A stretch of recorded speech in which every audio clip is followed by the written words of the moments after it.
Boa tarde a todos.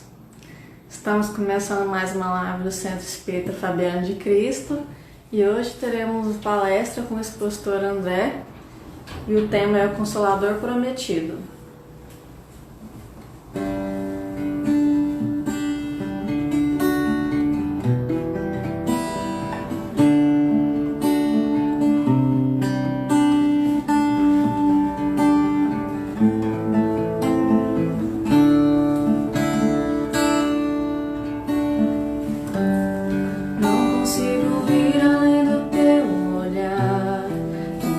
Consigo imaginar a riqueza que existe dentro de você.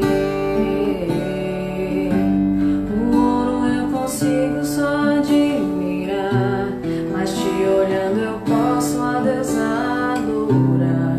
Minha alma é um bem que nunca envelhecerá. O pecado não consegue esconder a marca de Jesus, existe em você.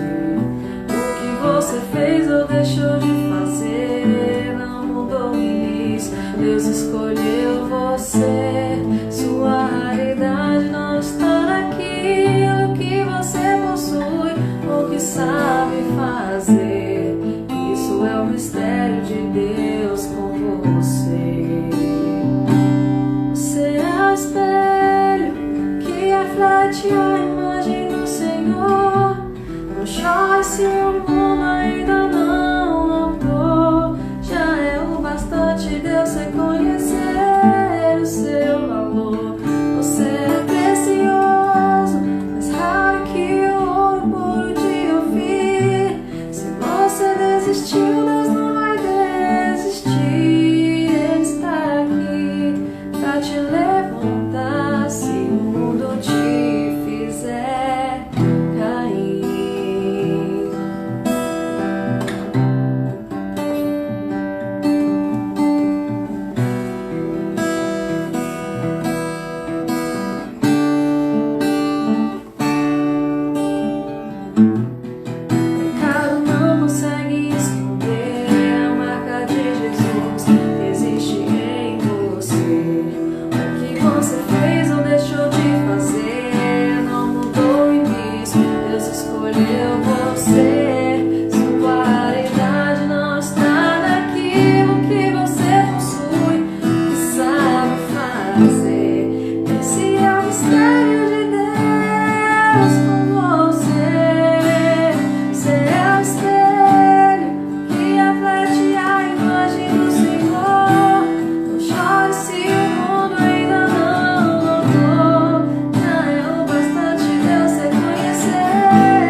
Parece que a internet está dando um probleminha aqui.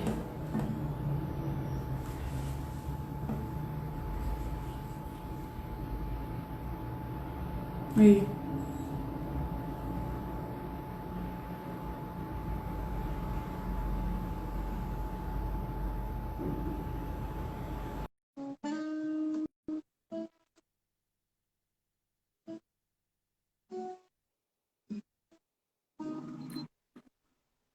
Aí, oi André. Opa.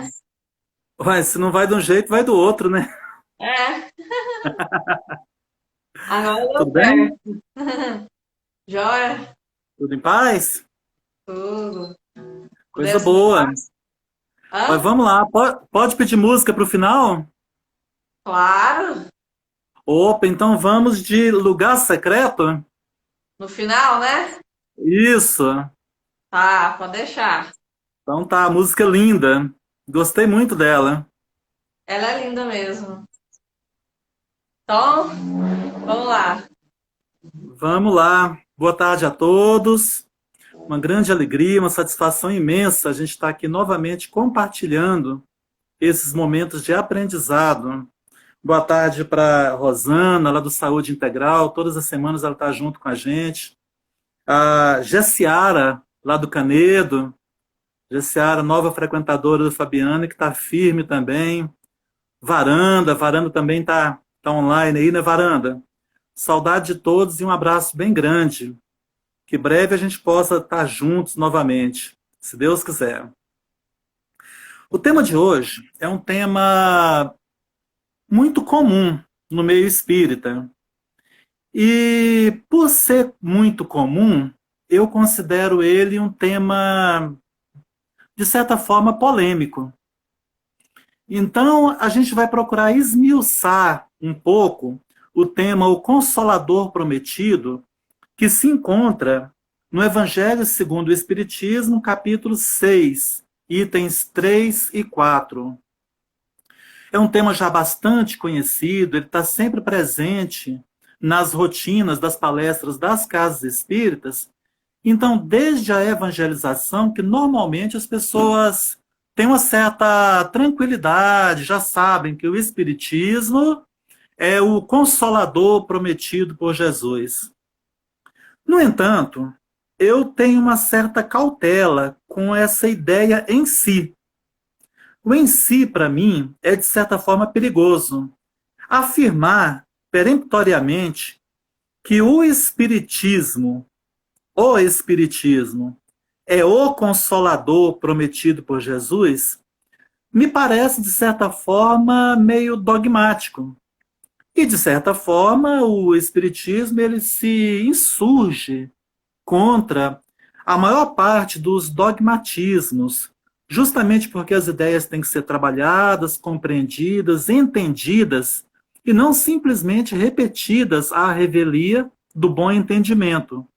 Por isso é que a gente hoje vai se questionar essa ideia do Consolador prometido enquanto construção, como ela se instaurou, como ela se fortaleceu dentro do movimento espírita, a partir de que pressupostos, com qual autoridade o Espiritismo se arvorou de se considerar consolador prometido por Jesus.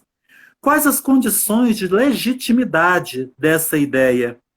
Então, a gente vai começar esclarecendo que algumas ideias que são bastante discutidas no meio espírita acabam não formando um certo consenso, elas surgiram depois da codificação. Por exemplo, há setores do espiritismo que acreditam na chamada ascensão em linha reta de Jesus, outros na questão de Jesus, até baseado em Emmanuel, Jesus é o governador espiritual da Terra. Então, são afirmativas que vieram depois de Kardec. Agora, a questão do Consolador prometido, ela está presente na própria codificação. Então, a gente vai procurar entender por que esse tema está presente, por que ele confere essa autoridade à doutrina espírita e como isso foi trabalhado e entendido ao longo do tempo. É a nossa proposta aqui hoje. Kardec, em 1863, na Revista Espírita, ele se refere aos chamados fanfarrões do Espiritismo. Ele quis dizer que fanfarrões do Espiritismo são aquelas pessoas que têm a tendência de fazer o Espiritismo sair dos seus caminhos de prudência e moderação, pelo seu desejo ardente de triunfo da verdade. Essa questão da verdade dentro das religiões é muito perigosa. Por quê? Porque todas as religiões, elas chamam para si a responsabilidade, as diretrizes, a orientação e o saber sobre a verdade. Então, dentro do movimento espírita, os chamados fanfarrões do espiritismo, no dizer de Kardec, eles agiam, e a gente pode perceber que agem até hoje, impelindo publicações excêntricas, coisas que não têm a mínima, não atendem aos critérios do bom senso, que são publicados em nome do espiritismo. Se extasiam de admiração diante de comunicações apócrifas, que acabam ganhando muito espaço no movimento espírita. Provocam nas reuniões assuntos polêmicos, considerados comprometedores, como política e religião. Kardec fala naquela época que certos assuntos que trazem uma certa discussão mais azedada por causa das nossas convicções individuais são trazidos à baila dentro do movimento espírita por esses fanfarrões do espiritismo, cujo único critério é fazer com que a sua verdade seja mais barulhenta, seja mais verdadeira que a verdade do outro.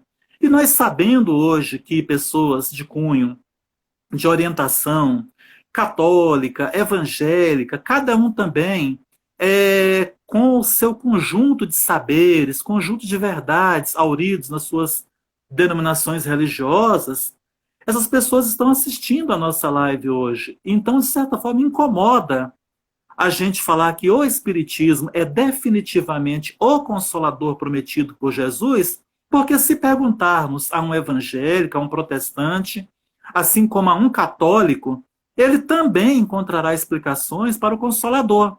Você pergunta a qualquer padre, qualquer membro participante do clero católico, que ele vai falar que o Consolador é o Espírito de Deus, é o Espírito Santo. É a forma de manifestação de Deus através do Espírito Santo, o que não deixa de ser uma resposta satisfatória para o seu nível de compreensão sobre esse assunto.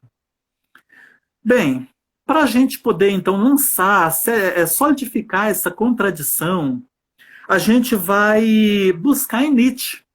Nietzsche, eu gosto de buscar nessas fontes, até consideradas contrárias à dinâmica da religião, né?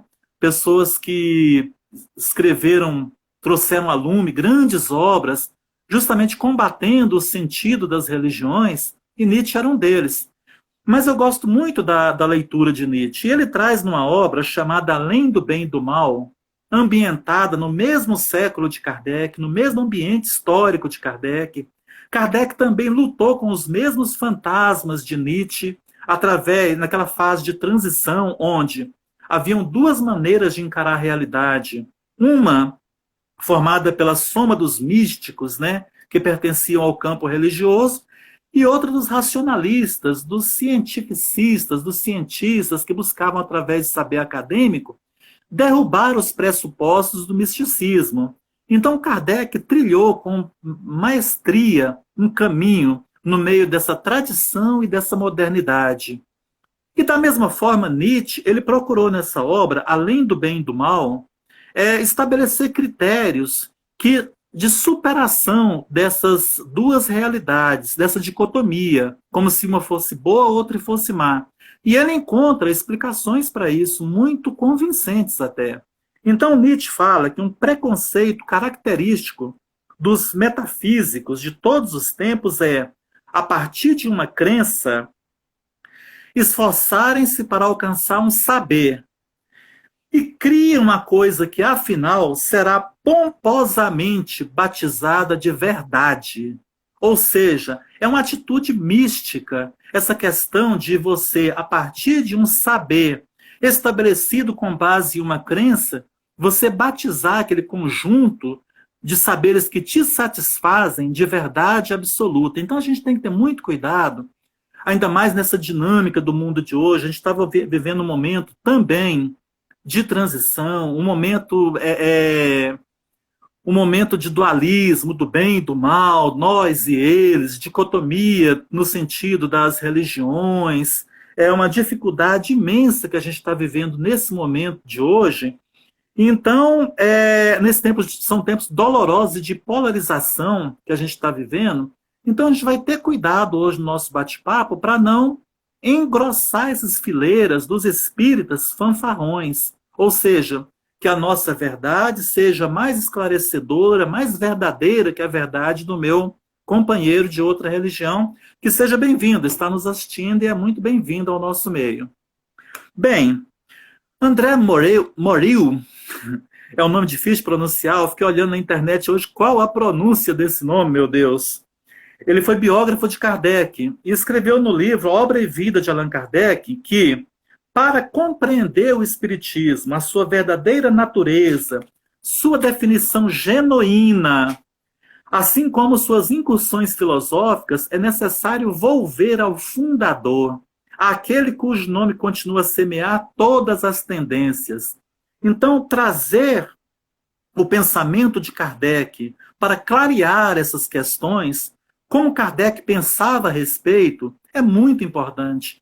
O próprio Wilson Garcia, no livro chamado Uma Janela para Kardec, ele fala que se cada homem tiver de Allan Kardec a compreensão básica, após analisar suas imensas lutas, sem qualquer sombra de dúvidas, teremos grande facilidade em entender a própria doutrina espírita.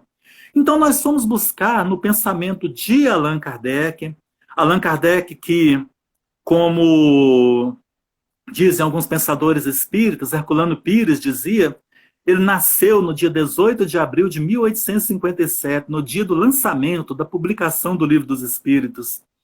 Então, Allan Kardec, numa obra chamada O que é o Espiritismo, ele propõe alguns diálogos. Diálogos para realçar linhas gerais do Espiritismo. E o terceiro diálogo que ele faz, ele propõe um diálogo com o padre, é muito importante para a gente poder compreender esse assunto. O diálogo, eu sugiro que todos tenham acesso a ele, na internet a gente encontra, tudo é muito rico. Mas assim, ele reforça algumas condições básicas do Espiritismo. Primeira delas, o Espiritismo não tem a pretensão de converter. Ele fala, os que têm a fé religiosa e a quem essa fé satisfaz, do Espiritismo não tem necessidade. Apesar de mesmo no método, no Livro dos Médiuns, Kardec ter dito que aquelas pessoas, né, que se interessarem em buscar prosélitos, tudo, buscar, né, engrossar as fileiras do Espiritismo, é até louvável, mas não é a tarefa principal do Espiritismo, essa tarefa de fazer prosélitos, né, de engrossar a qualquer custo, a qualquer preço, as nossas fileiras. Então, não é pretensão do Espiritismo converter. Pelo contrário, o Espiritismo ele se propõe a falar diretamente à razão. Segundo ponto, o Espiritismo não se impõe, ele respeita a liberdade de consciência. Então, os outros pensam diferente do espírita, não tem problema. O Espiritismo respeita a liberdade de consciência de cada um. Terceiro, algumas pessoas falam que o Espiritismo não está, em todos os pontos, de acordo com a religião. Kardec vai e pergunta, ora, senhor Abade, ele fala dessa forma, e acaso as religiões estão de acordo que as outras estão certas? A gente pode falar que os protestantes, os judeus, os muçulmanos, tanto quanto os católicos, enumera Kardec, eles estão de acordo entre si? Não, porque essa noção da verdade está muito arraigada e cada um reclama para si a verdade. Então, quando se fala que o Espiritismo não está de todo de acordo com a religião, elas também não estão de acordo entre si. E essa é a dinâmica das religiões, oferecer explicações válidas, legítimas, para cada pessoa dentro da sua compreensão, dentro da sua capacidade de entendimento daquele tema. Outro ponto bastante importante é que, nesse ponto, a gente até fez o comentário que pessoas evangélicas, católicas, pessoas das mais diferentes formas de pensamento religioso estão nos assistindo agora, e Kardec já falava naquela ocasião em o que é o Espiritismo. O verdadeiro caráter do Espiritismo é de uma ciência e não de uma religião, na página 130. Prova disso é que ele conta entre seus adeptos, diz Kardec, que por esse fato, homens de todas as crenças, que por esse fato não renunciaram às suas convicções. Kardec diz, católicos fervorosos, que não deixam de praticar todos os deveres do seu culto, protestantes. Então são pessoas que se encontram inclusive no nosso meio, que são trabalhadores da casa, mas que têm, em relação à crença católica, à tradição católica, né, não perderam esses vínculos. Ou seja, pessoas que comemoram Páscoa, com toda aquela tradição católica, enfim, né, estão dentro do meio espírita e são não menos espíritas por isso. Então, pessoal, algumas pessoas vão e chegam a questionar. Olha, se o Espiritismo, então, ele não vai contra a moral do Cristo, qual a finalidade dele? Por que existe o Espiritismo? Qual a utilidade do Espiritismo se ele não acrescenta algo novo? E aí é que está a questão. O Espiritismo não poderia dizer outra coisa que o Cristo não disse. Por quê, pessoal? Porque se Cristo é o modelo, o guia e modelo para ser seguido, por que o Espiritismo falaria uma coisa diferente? Agora, pergunta Kardec, Cristo teve oportunidade? Ele disse tudo o que ele poderia para a época dele? É claro que não. E mais de uma vez ele deixou isso claro, quando ele disse, olha, eu vos falo por parábolas, porque de momento vocês não podem entender tudo. Olha, chegará o tempo em que eu vou ter necessidade de enviar um outro Consolador, o Espírito de verdade, que falará tudo o que eu tenho falado e dirá mais ainda. Ou seja, no momento de amadurecimento do orbe, a Terra estaria preparada para receber um reforço dos ensinamentos do Cristo, da mesma forma, receber novas orientações, perceber novos aspectos da verdade. Então, pessoal, se pergunta, então, por que o mundo estando suficientemente amadurecido, as igrejas não competiriam essa tarefa de revelar essas novas faces da verdade? Aí se pergunta, qual igreja poderia fazer isso? A romana? A grega? A protestante? Como elas fariam isso sem entrar em desacordo entre si? Essa é uma questão muito importante, porque cada uma quer trazer para si a verdade, excluindo a verdade do semelhante, a verdade da outra religião. Por isso que Deus, que é sábio, ele não a outorgou nem a essa, nem àquela religião em particular, essa nova leva de conhecimento, mas trouxe através dos espíritos. Eles sim vieram, em nome de Deus, em todas as partes do globo, trazerem essas verdades novas, falarem do amor, da caridade, do sentido da vida, do sentido da existência, da dor, da morte, da vida além da vida. Isso eles vieram fazer, e isso é extremamente consolador. Agora nós perguntamos, e além disso, o que o Espiritismo ele fala de novo? O que o Espiritismo traz de novo para enriquecer esse conhecimento? Primeiro ponto, quando se coloca que fora da caridade não há salvação, e não fora da igreja não há salvação, e não fora da verdade não há salvação, mas fora da caridade não há salvação, é uma imensa contribuição espírita, porque a caridade é acessível a todos os povos, independente de credo, sem exclusão. A caridade é a linguagem do amor, é a linguagem das almas, que nos aproxima e que torna o mundo melhor. É possível, sim, passar sem o Espiritismo. A gente não precisava do Espiritismo. Kardec fala, também o homem não precisava da energia elétrica, não precisava do microscópio, não precisava de todos os avanços da ciência. Mas olha, O que o Espiritismo traz enquanto conhecimento do mundo espiritual, das relações de causalidade, das provas da vida além da vida, se o Espiritismo tivesse trazido só isso, já teria sido um grande benefício para a humanidade. E, por último, a influência moral.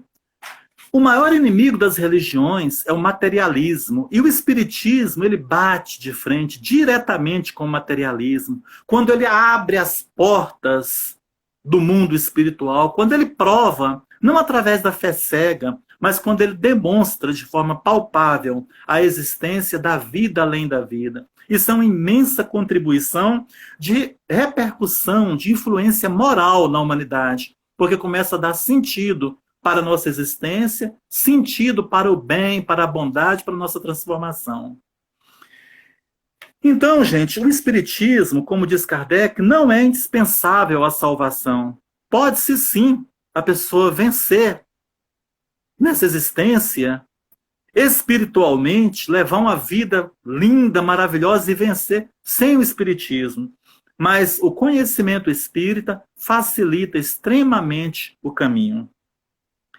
O aspecto consolador do Espiritismo, sim, é o seu principal aspecto.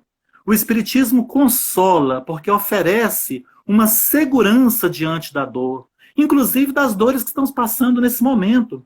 Em 1865, a Europa atravessava uma grande calamidade. O cólera estava matando centenas de milhares de pessoas.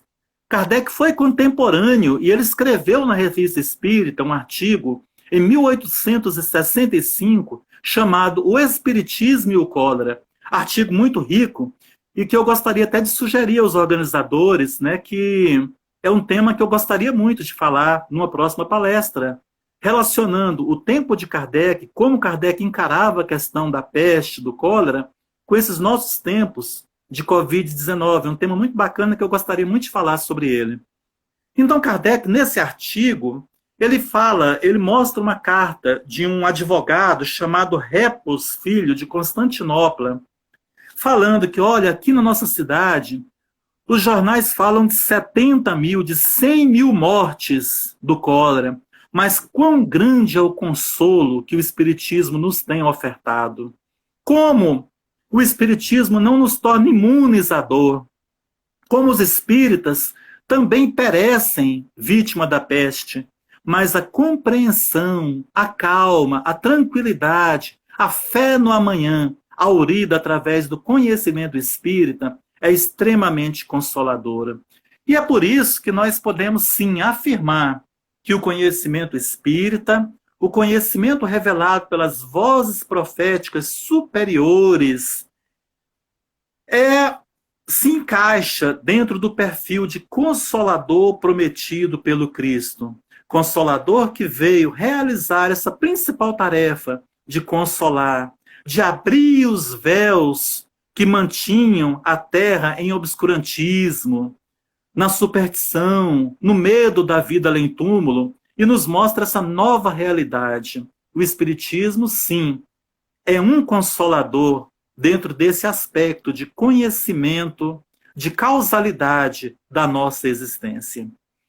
Meus amigos, fiquem com Deus, que o Senhor, na sua infinita misericórdia, possa nos cobrir de ânimo diante das lutas dessa vida, possa nos encher de esperança diante dos desafios de toda a existência, desafios existenciais, desafios no campo da saúde, no campo financeiro. Qual família não se encontra, de certa forma, abalada por essas dificuldades? Que Deus possa abençoar todas as pessoas envolvidas em nosso ciclo de amizades, nossa esfera familiar, aqueles nossos entes que já se encontram no além, toda a humanidade inteira possa ser abençoada pelo amor de Deus nessa tarde.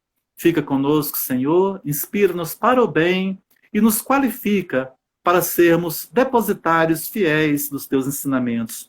Que assim seja. Obrigado a todos, até a próxima vez. Que assim seja. Obrigada, André. Fica bem.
sorriso é vida em mim.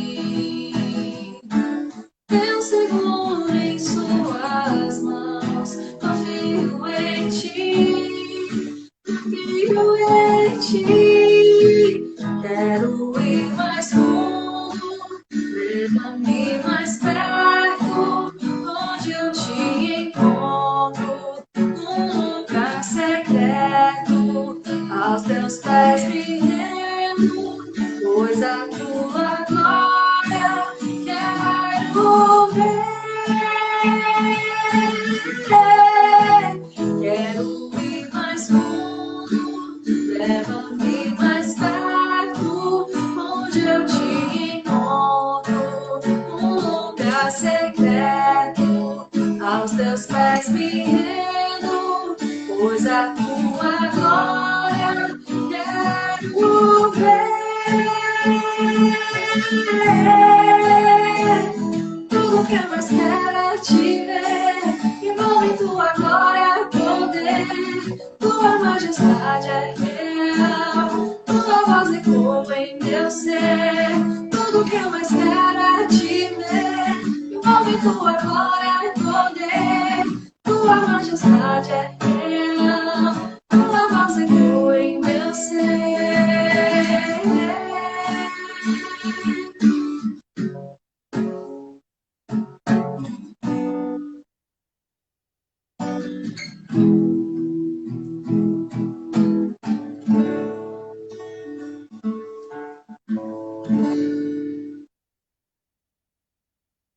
Obrigada pela presença de todos e esperamos vocês na próxima live de terça-feira, às 20 horas. Bom final de semana a todos. Boa tarde.